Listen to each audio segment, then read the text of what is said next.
देखो इस वीडियो में 5 सवाल मात्र हमने बताए थे। इसमें आगे के सवाल बताते हैं। सेट नंबर 4 जो चल रहा था उसका छठा प्रश्न देखिए।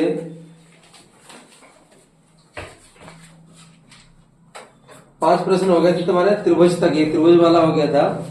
छठा प्रश्न कह रहा है बिंदु दिया गया है -3, -4, ये बिंदु दे रखा है कि मूल बिंदु से दूरी होगी। मूल बिंदु से दूरी ज्ञात करनी है। मूल बिंदु जो मालूम क्या होता है? 0,0। जो मूल बिंदु होता है उसको भी लिखते हैं 0,0 से लिखते हैं। अब यहां से इस बिंदु की दूरी चाहिए, तो दो बिंदुओं के बीच की दूरी वाला सूत्र लगा दीजिए। d बराबर √x1 - x2 का होल स्क्वायर, या लिख लो x2 - x1 का whole square plus y2 - y1 का होल स्क्वायर। ये दो बिंदुओं के बीच की दूरी का सूत्र होता है।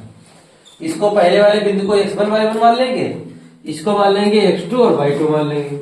इनके सबके मान रख दो।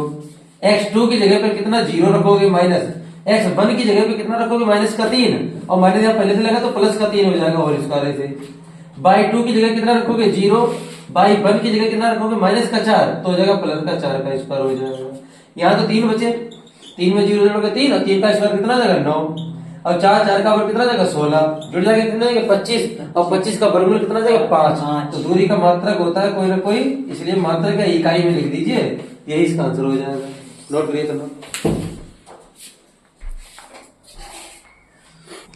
अगला सवाल 7वां प्रश्न। 7वां प्रश्न कह रहा है काटे बराबर 3/4 त्रिकोणमिति से आया हुआ है। बहुत आसान सवाल भी है। 3/4 दिया गया है और सेके का मान ज्ञात करना है। सेके बराबर क्वेश्चन मार्क। तो ऐसी स्थिति में समकोण त्रिभुज बना लेते हैं।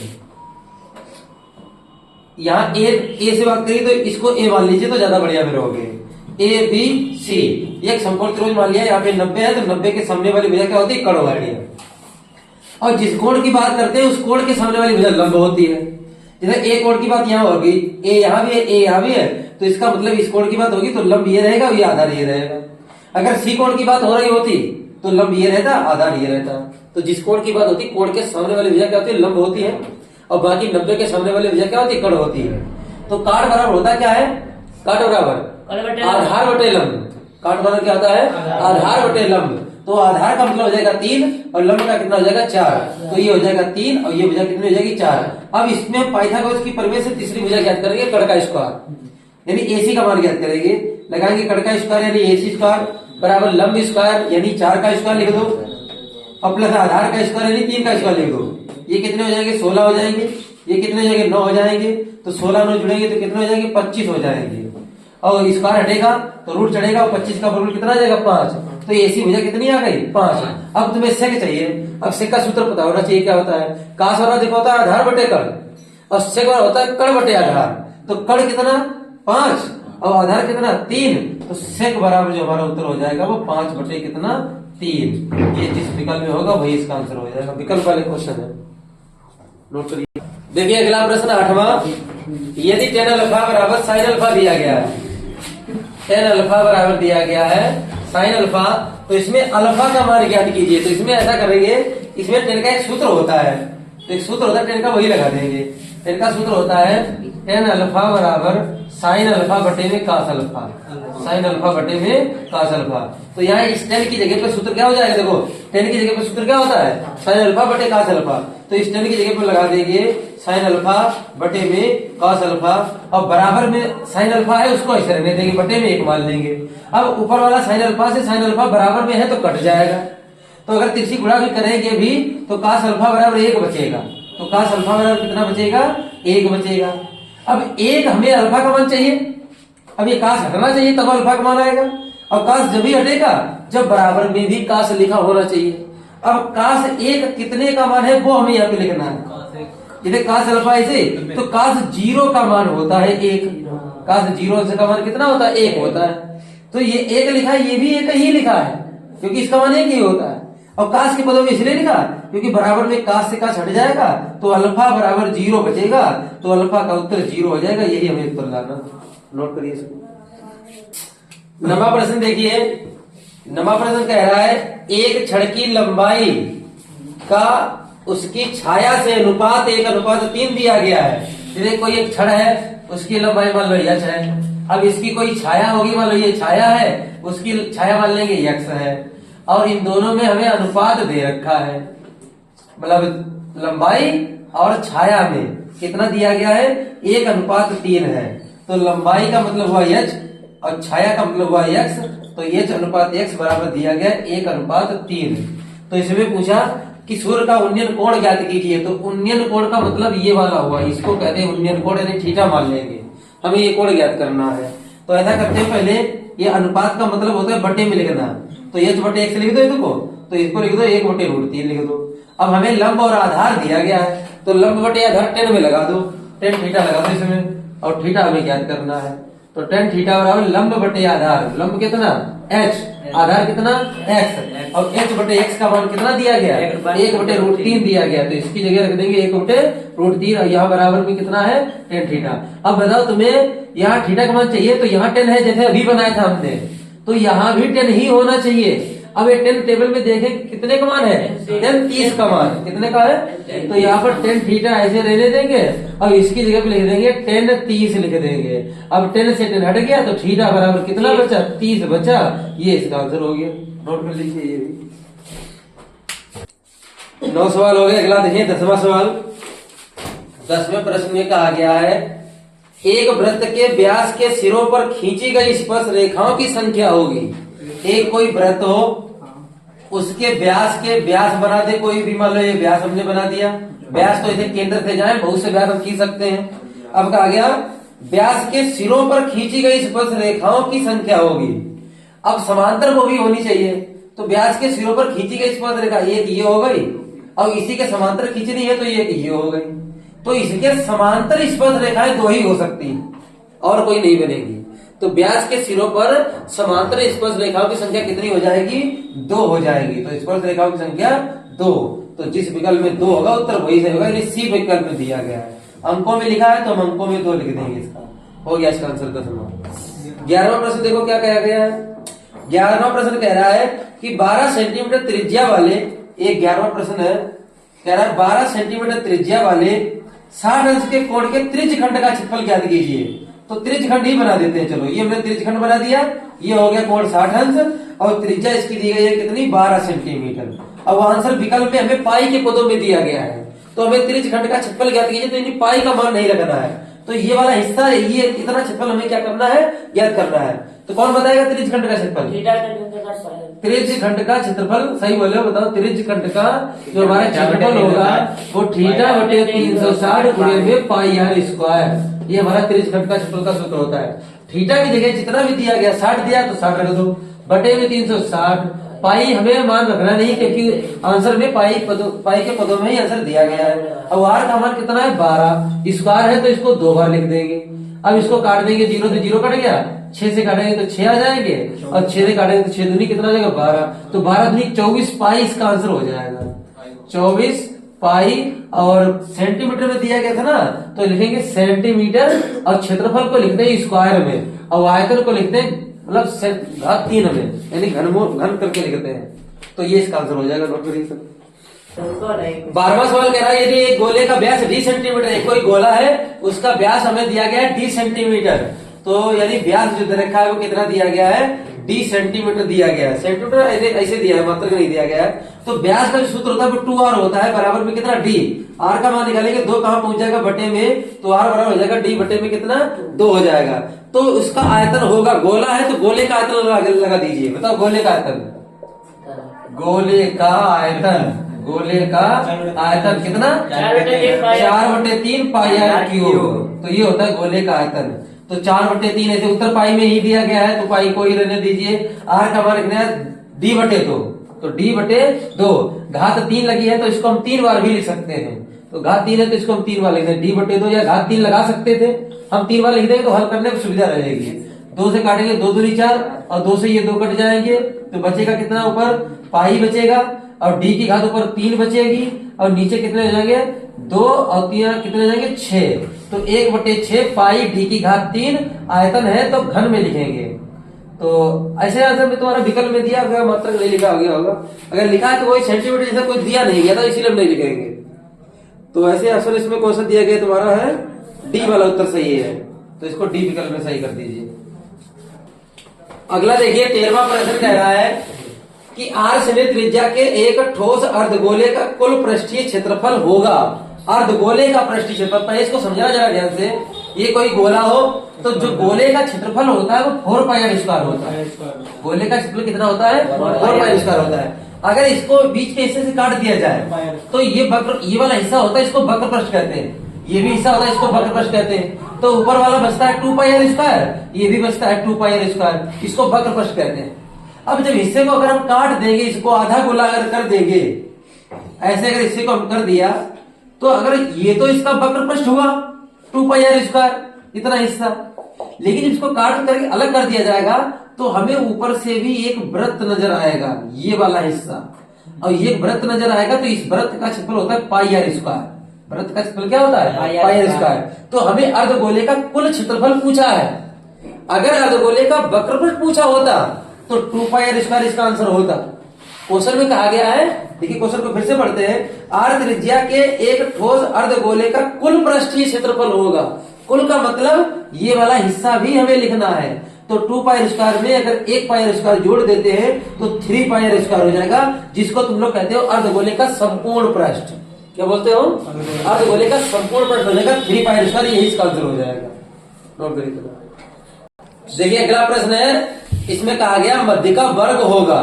तो हमें मध्य का वर्ग चाहिए, हमें वर्ग अंतराल हमने नोट कर लिया है और बारंबारता नोट कर लिया है। मध्य का वर्ग के लिए हमें संचयी बारंबारता निकालते हैं, इसको शॉर्टकट में सीएफ बोलते हैं। तो संचयी बारंबारता निकालते कहते हैं 4, इसको ऐसे लिखते हैं, तिरछा जोड़ते हैं, 4 में 6 जोड़ेंगे 10, 10 में 5 जोड़ेंगे 15, 15 में 8 जोड़ेंगे 23, 23 में 2 जोड़ेंगे 25। मध्य का वर्ग ज्ञात करने के लिए इनका बारंबारताओं का जोड़ कितना हो जाएगा? 25 हो जाएगा। कितना हो जाएगा? 25। तो इसमें हम क्या करते हैं? n/2 पद निकालते हैं। n/2 पद, n का मान कितना आया? 25/2 पद। अब 25/2 पद को जब काटेंगे तो कितना आएगा? लगभग 12.5 पद। तो 12.5 किस में आएंगे? 10 के जैसे ऊपर बढ़ेंगे तो इसमें शामिल होंगे, इसके सामने वाला ये हमारा मध्य का वर्ग हो जाएगा 10 से 15। तो मध्य का जो वर्ग हो जाएगा उसको हम क्या कहेंगे?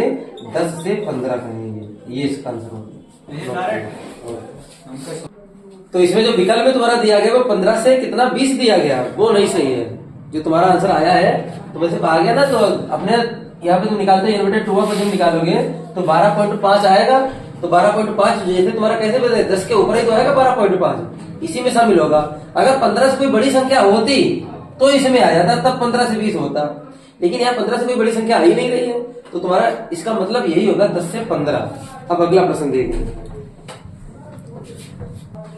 देखिए 15 प्रश्न कहा गया माध्य तथा मध्यिका दी गई है। माध्य दिया गया 27। इस सूत्र से क्वेश्चन आज रुक जाता है। माध्य दिया गया है 27, मध्यिका दी गई है 29। जो मध्यिका दी गई है वो हमें 29 दी गई है, तो मध्यिका हो जाएगी 29। तो इसका बहुलक पूछा। क्या पूछा है?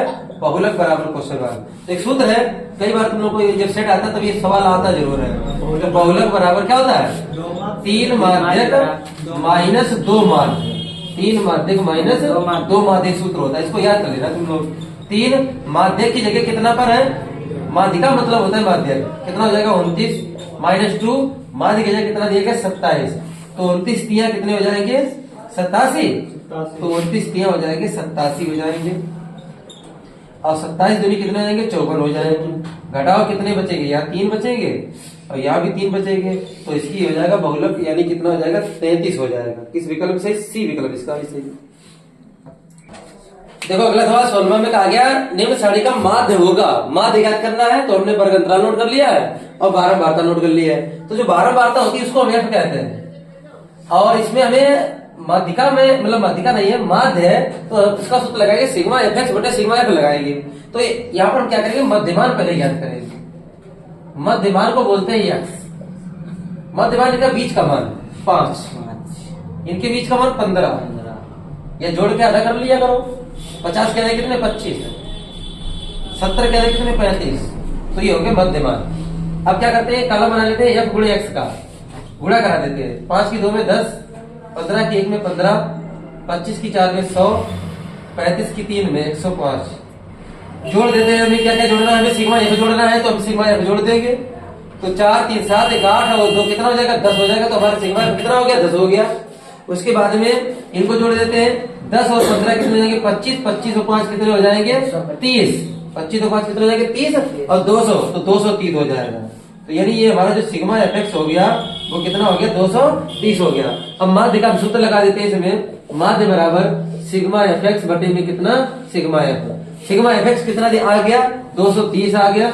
सिग्मा एफ कितना है 10 है तो 10 लगा दिया, 0 से 0 कट गया तो माध्य हो गया इसका कितना 30। सिग्मा का ही मतलब होता है जोड़। नोट करिए। अगला सवाल है 17वां प्रश्न। कहा गया एक अधिवर्ष में 53 सोमवार होने की प्रायिकता ज्ञात कीजिए। अधिवर्ष, अधिवर्ष जिसको लीप वर्ष तुम लोग कहते हो इंग्लिश में। अधिवर्ष मतलब होता है जिसमें 29 दिन की फरवरी होती है उसको अधिवर्ष कहते हैं। तो वैसे तो सामान्य वर्ष में 365 दिन होते हैं और जिसमें 29 दिन की फरवरी हो जाती है तो एक दिन बढ़ जाता है। तो अधिवर्ष में जो दिन होते हैं वो कितने होते हैं 366 दिन होते हैं। अब इसमें पूर्ण सप्ताह हम निकालेंगे कितने आएंगे और इसको 7 से अगर भाग करेंगे तो 7 बचे 35, 1 बचा 16 हो जाएंगे, 7 दूनी 14 तो 2 शेष बचेंगे।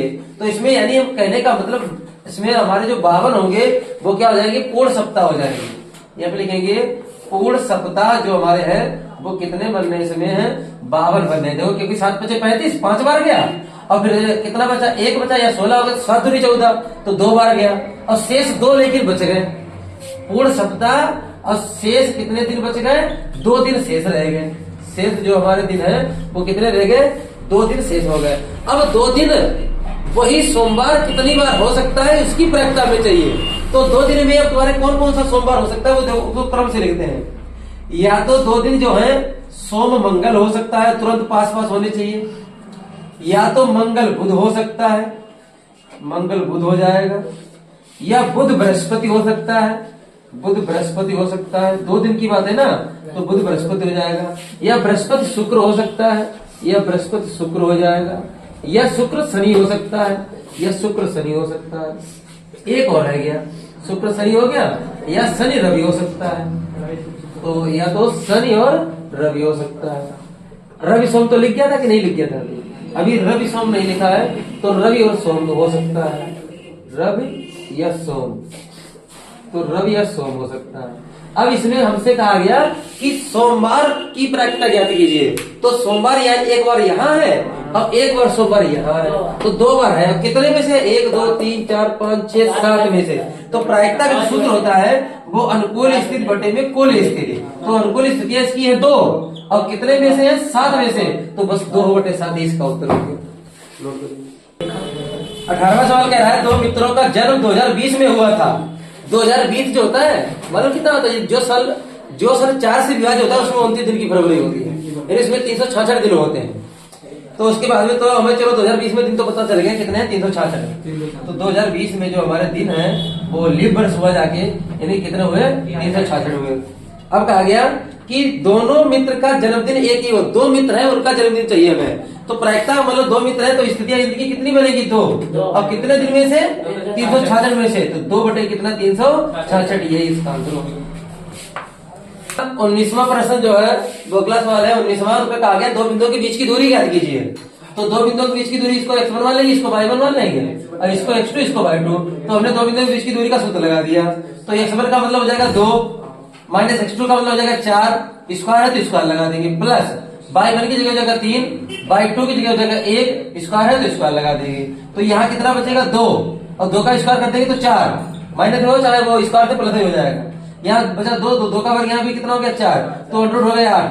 तो 8 का वर्गमूल अगर लिखेंगे तो 4 दूनी 8 तो 4 का हो जाएगा 2 और 2 का नहीं निकलेगा तो 2√2 इसका आंसर हो जाएगा। अब इसका इसमें लास्ट प्रश्न है 20वां प्रश्न। 20वां का है गया इसमें कि निम्न में से कौन सी अपरिमेय संख्या है। अपरिमेय वो होती है जिसमें मैंने कहता रूट नहीं होता है। यदि रूट 25 है तो इसका 25 का तो वर्गमूल हो जाएगा 5। ये तो परिमेय हो गई। उसके बाद बी विकल्प में रूट 81 दिया इसका वर्गमूल कितना जाएगा 9। ये भी तुम्हारी परिमेय हो गई। 5/3 ये भी तुम्हारी कैसी हो गई परिमेय हो गई। और डी वाले में जाएगा 5 प्लस √2। अब 2 का वर्गमूल निकलेगा नहीं तो यही तुम्हारी ये परिमेय संख्या हो गई। तो इस तुम्हारे प्रश्न में यानी इस वीडियो में तुम्हारे इतने ही प्रश्न रहेंगे। 20 के 20 प्रश्न हो गए। बाकी जो 2 नंबर है वो अगले वीडियो में हो गए।